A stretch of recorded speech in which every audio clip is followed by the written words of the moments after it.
The Town Poor, a short story by Orne Jewett. Mrs. William Trimble and Miss Rebecca Wright were driving along Hampton East Road, afternoon in early spring. Their progress was slow. Mrs. Trimble's sorrel horse was old and stiff, and the wheels were clogged by clay mud. The frost was not yet out of the ground, although the snow was nearly gone, except in places on the north side of the woods, or where it had drifted all winter against a length of fence. "There must be a good deal of snow to the nor'ard of us yet," said weather-wise Mrs. Trimble. "I feel it in the air. 'Tis more than the ground damp. We ain't going to have real nice weather till the up-country snow's all gone." "I heard say yesterday that there was good sledding yet, all up through Parsley," responded Miss Wright. "I shouldn't like to live in them northern places. My cousin Ellen's husband was a Parsley man, and he was obliged, as you may have heard, to go up north to his father's wife's funeral. Got back day before yesterday. 'Twas about miles, and they started on wheels, but when they'd gone miles, they found it was no sort of use, and left their wagon and took a sleigh. The man that owned it charged 'em in two. I shouldn't have thought he would. They told him they was going to a funeral, and they had their own buffaloes and everything. Well, I expect it's a good deal harder scratching up that way. They have to get money where they can. The farms is very poor as you go north," suggested Mrs. Trimble kindly. "'Tain't none too rich a country where we be, but I've always been grateful I wa'n't born up to Parsley." The old horse plodded along, and the sun, coming out from the heavy spring clouds, sent a sudden shine of light along the muddy road. Sister Wright drew her large veil forward over the high brim of her bonnet. She was not used to driving, or to being much in the open air. But Mrs. Trimble was an active businesswoman, and looked after her own affairs herself, in all weathers.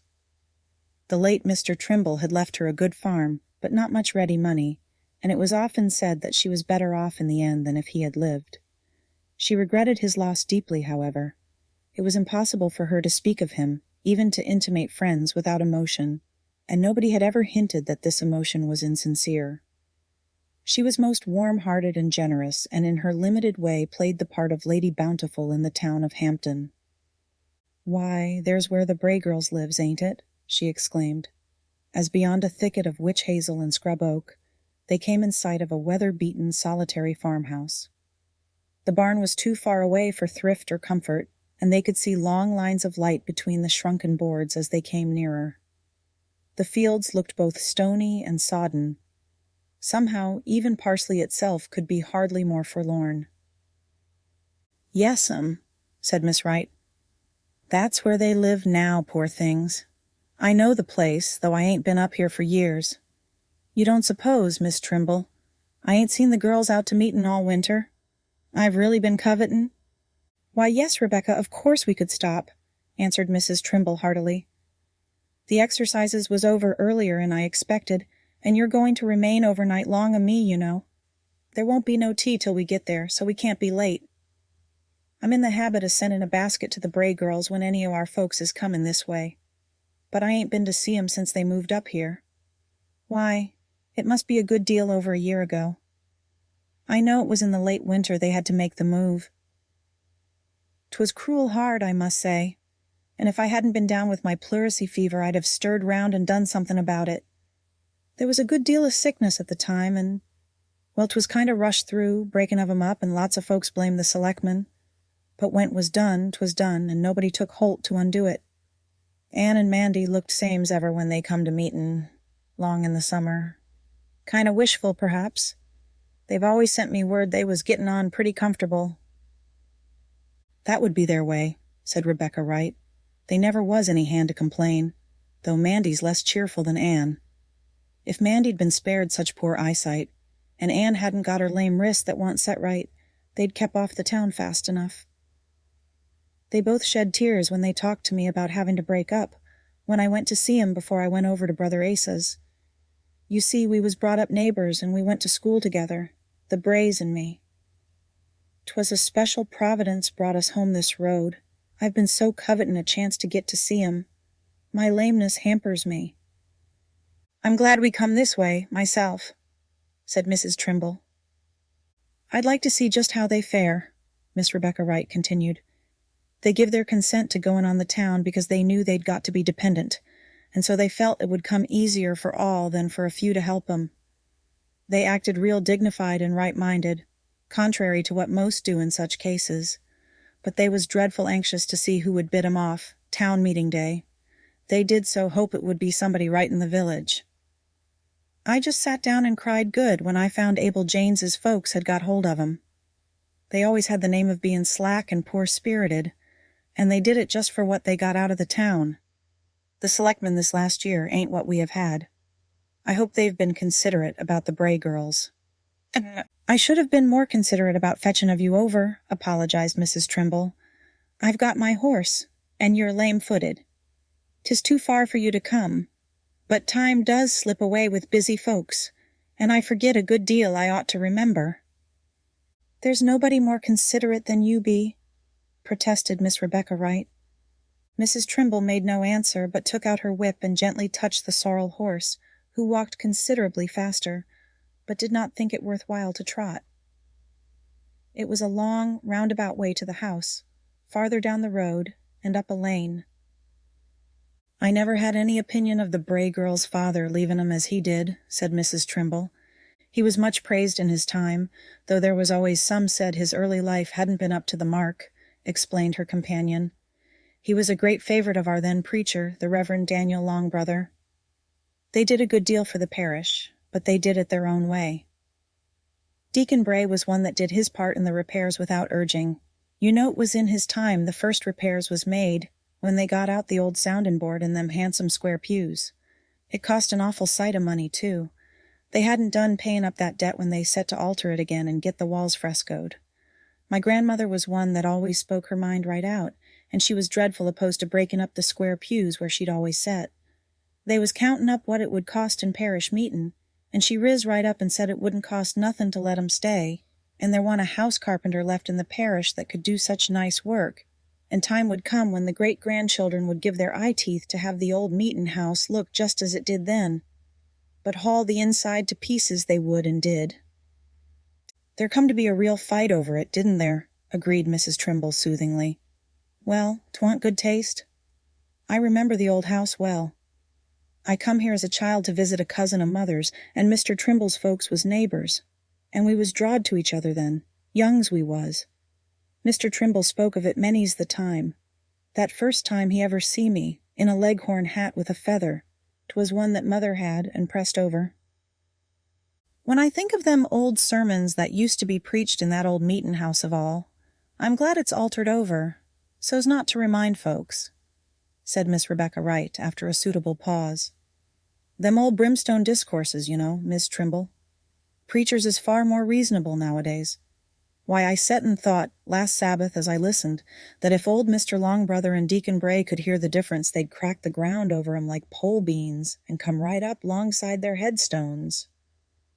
Mrs. Trimble laughed heartily and shook the reins 3 or 4 times by way of emphasis. There's no getting round you, she said, much pleased. I should think Deacon Bray would want to rise anyway if 'twas so he could, and knew how his poor girls was farin'.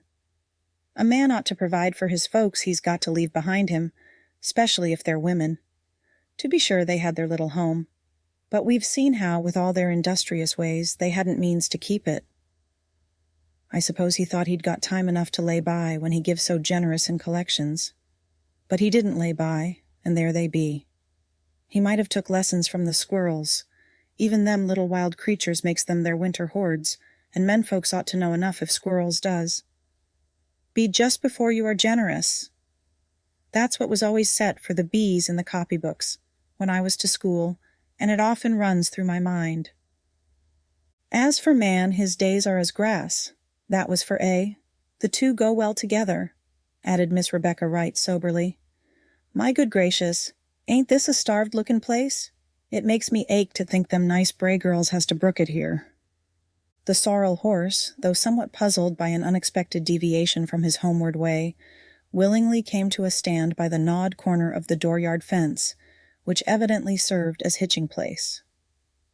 2 or 3 ragged old hens were picking about the yard, and at last a face appeared at the kitchen window, tied up in a handkerchief as if it were a case of toothache.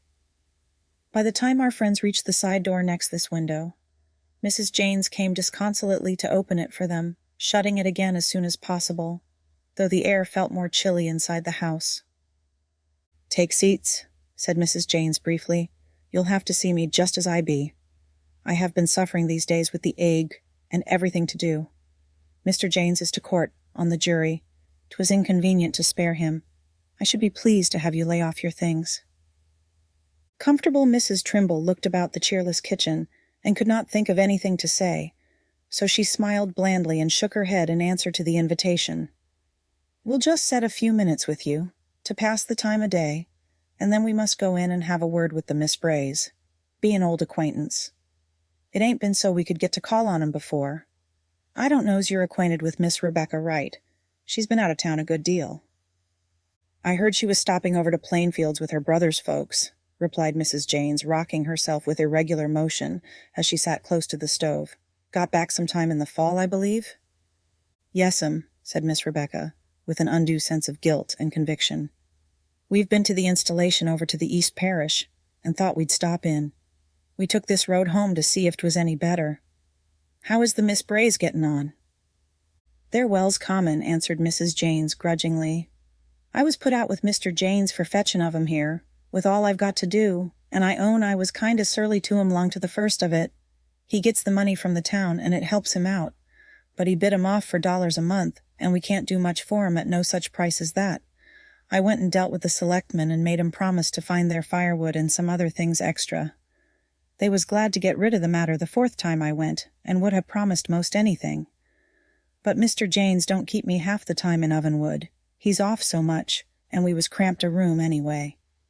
I have to store things up garret a good deal, and that keeps me trampin' right through their room. I do the best for 'em I can, Miss Trimble, but it ain't so easy for me as 'tis for you, with all your means to do with." The poor woman looked pinched and miserable herself, though it was evident that she had no gift at house or home-keeping. Mrs. Trimble's heart was wrung with pain as she thought of the unwelcome inmates of such a place. But she held her peace bravely, while Miss Rebecca again gave some brief information in regard to the installation.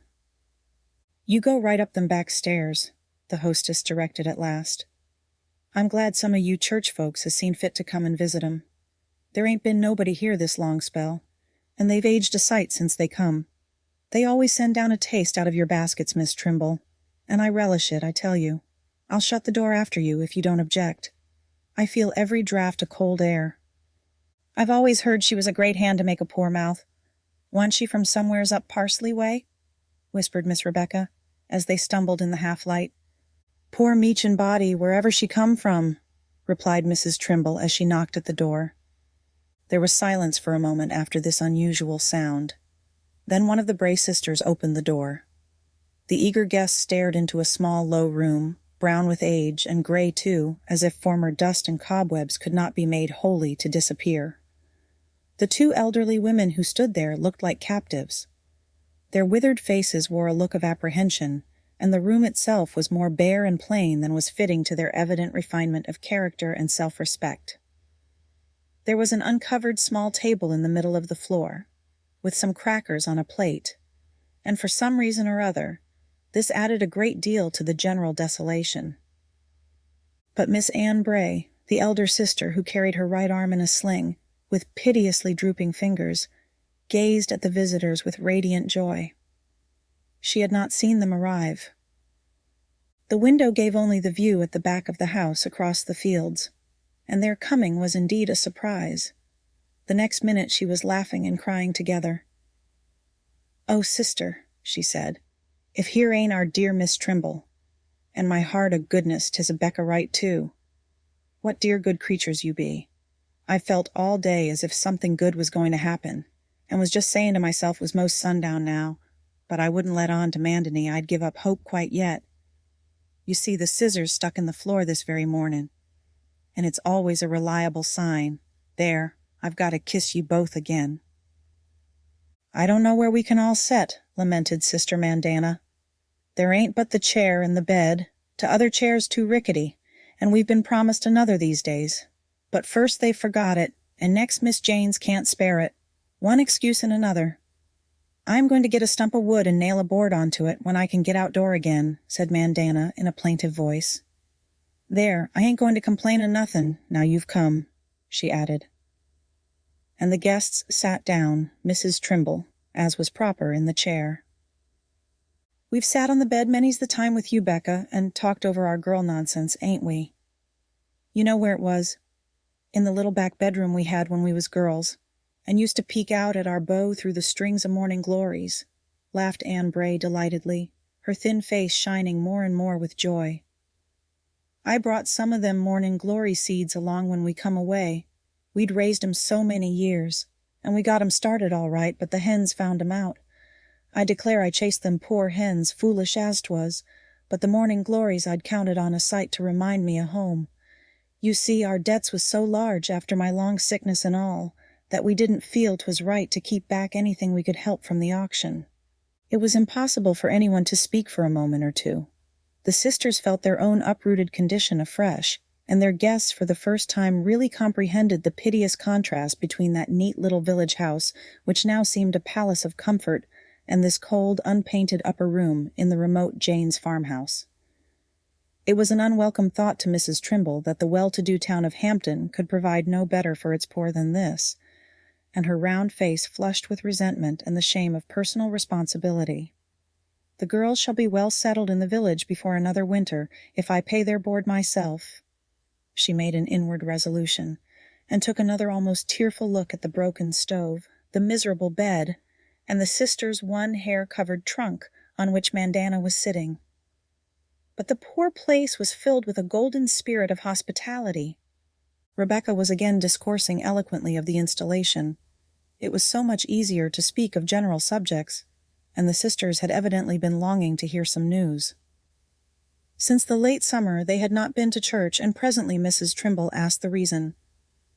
"Now don't you go to pouring out our woes, Mandy," begged little old Anne, looking shy and almost girlish, and as if she insisted upon playing that life was still all before them, and all pleasure. "Don't you go to spoiling their visit with our complaints. They know well's we do that changes must come, and we'd been so wonted to our home things that this come hard at first, but then they felt for us, I know just as well's can be. 'Twill soon be summer again, and 'tis real pleasant right out in the fields here, when there ain't too hot a spell. I've got to know a sight of singing birds since we come." "Give me the folks I've always known," sighed the younger sister, who looked older than Miss Anne, and less even-tempered. "You may have your birds if you want 'em. I do really long to go to meetin' and see folks go by up the aisle. Now I will speak of it, Anne, whatever you say. We need each of us a pair of good stout shoes and rubbers. Ours are all wore out, and we've asked, and they never think to bring 'em, and—" Poor old Mandana on the trunk covered her face with her arms and sobbed aloud. The elder sister stood over her and patted her on the thin shoulder like a child and tried to comfort her. It crossed Mrs. Trimble's mind that it was not the first time one had wept, and the other had comforted. The sad scene must have been repeated many times in that long, drear winter. She would see them forever after in her mind as fixed as a picture, and her own tears fell fast. "You didn't see Miss James's cunning little boy, the next one to the baby, did you?" asked Anne Bray, turning round quickly at last, and going cheerfully on with the conversation. "Now hush, Mandy dear, they'll think you're childish. He's a dear, friendly little creature, and likes to stay with us a good deal, though we feel as if it was too cold for him. Now we are waiting to get us more wood." "When I think of the acres of woodland in this town," groaned Rebecca Wright, "I believe I'm going to preach next Sunday, 'stead of the minister, and I'll make the sparks fly. I've always heard the saying, 'What's everybody's business is nobody's business,' and I've come to believe it." "Now don't you, Becca. You've happened on a kind of a poor time with us, but we've got more belongings than you see here, and a good large closet where we can store those things there ain't room to have about. You and Miss Trimble have happened on a kind of poor day, you know. Soon's I get me some stout shoes and rubbers, as Mandy says, I can fetch home plenty of little dry boughs of pine. You remember I was always a great hand to roam in the woods? If we could only have a front room, so we could look out on the road and see passin' and was shod for meetin', I don't know's we should complain. Now we're just going to give you what we've got, and make out with a good welcome." We make more teen we want in the mornin', and then let the fire go down, since it has been so mild. We've got a good clusette," disappearing as she spoke. "And I know this to be good tea, 'cause it's some o' yourn, Miss Trimble. And here's our sprigged chiny cups that Rebecca knows by sight, if Miss Trimble don't. We kep out 4 of 'em and put the even half-dozen with the rest of the auction stuff. I've often wondered who'd got 'em, but I never asked, for fear it would be somebody that would distress us. They was mother's, you know." The cups were poured, and the little table pushed to the bed, where Rebecca Wright still sat, and Mandana, wiping her eyes, came and joined her. Mrs. Trimble sat in her chair at the end, and Anne trotted about the room in pleased content for a while, and in and out of the closet, as if she still had much to do. Then she came and stood opposite Mrs. Trimble. She was very short and small, and there was no painful sense of her being obliged to stand. The cups were not quite full of cold tea, but there was a clean old tablecloth folded double, and a plate with pairs of crackers neatly piled, and a small, it must be owned, a very small piece of hard white cheese. Then for a treat in a glass dish there was a little preserved peach, the last, Miss Rebecca knew it instinctively, of the household stores brought from their old home. It was very sugary, this bit of peach, and as she helped her guests and Sister Mandy, Miss Anne Bray said, half unconsciously, as she often had said with less reason in the old days, "Our preserves ain't so good as usual this year. This is beginning to candy." Both the guests protested, while Rebecca added that the taste of it carried her back, and made her feel young again. The Brays had always managed to keep peach trees alive in their corner of a garden. "I've been keeping this preserve for a treat," said her friend.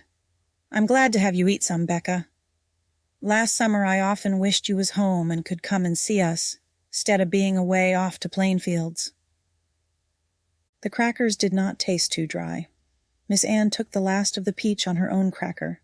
There could not have been quite a small spoonful after the others were helped, but she asked them first if they would not have some more. Then there was a silence, and in the silence a wave of tender feeling rose high in the hearts of the 4 elderly women. At this moment the setting sun flooded the poor plain room with light. The unpainted wood was all of a golden brown, and Anne Bray, with her gray hair and aged face, stood at the head of the table in a kind of aureole. Mrs. Trimble's face was all a-quiver as she looked at her. She thought of the text about 2 or 3 being gathered together, and was half afraid. "I believe we ought to have asked Miss Janes if she wouldn't come up," said Anne. "She's real good feelin', but she's had it very hard and gets discouraged. I can't find that she's ever had anything real pleasant to look back to as we have. There, next time we'll make a good heartin' in time for her, too." The sorrel horse had taken a long nap by the gnawed fence rail, and the cool air after sundown made him impatient to be gone. The 2 friends jolted homeward in the gathering darkness, through the stiffening mud, and neither Mrs. Trimble nor Rebecca Wright said a word until they were out of sight as well as out of sound of the Janes' house. Time must elapse before they could reach a more familiar part of the road and resume conversation on its natural level. "I consider myself to blame," insisted Mrs. Trimble at last. "I haven't no words of accusation for nobody else, and I ain't one to take comfort in calling names to the Board of Selectmen. I make no reproaches, and I take it all on my own shoulders. But I'm going to stir about me, I tell you. I shall begin early tomorrow. They're going back to their own house. It's been standing empty all winter. And the town's going to give 'em the rent and what firewood they need. It won't come to more than the board's paying out now. And you and me'll take this same horse and wagon, and ride and go afoot by turns, and get means enough together to buy back their furniture and whatever was sold at that plaguey auction. And then we'll put it all back, and tell 'em they've got to move to a new place, and just carry 'em right back again where they come from. And don't you never tell Rebecca, but here I be a widow woman, laying up what I make from my farm for nobody knows who, and I'm going to do for them Bray girls all I'm a mind to. I should be scat to wake up in heaven and hear anybody there ask how the Bray girls was. Don't talk to me about the town of Hampton, and don't ever let me hear the name of town poor. I'm ashamed to go home and see what's set out for supper. I wish I'd brought 'em right along. I was going to ask if we couldn't get the new doctor to go up and do something for poor Anne's arm," said Miss Rebecca. "They say he's very smart. If she could get so's to braid straw or hook rugs again, she'd soon be earning a little something, and maybe he could do something for Mandy's eyes. They did used to live so neat and ladylike. Somehow I couldn't speak to tell him there that it was I bought them 6 best cups and saucers. Time of the auction. They went very low, as everything else did, and I thought I could save it some other way. They shall have 'em back and welcome. You're real wholehearted, Miss Trimble. I expect Anne'll be saying that her father's child'n wa'n't going to be left desolate, and that all the bread he cast on the water's coming back through you." "I don't care what she says, dear creature," exclaimed Mrs. Trimble. "I'm full of regrets I took time for that installation, and set there seeping in a lot of talk this whole day long, except for its kind of bringing us to the Bray girls. I wished my heart 'twas tomorrow morning already, and I a-startin' for the selectmen,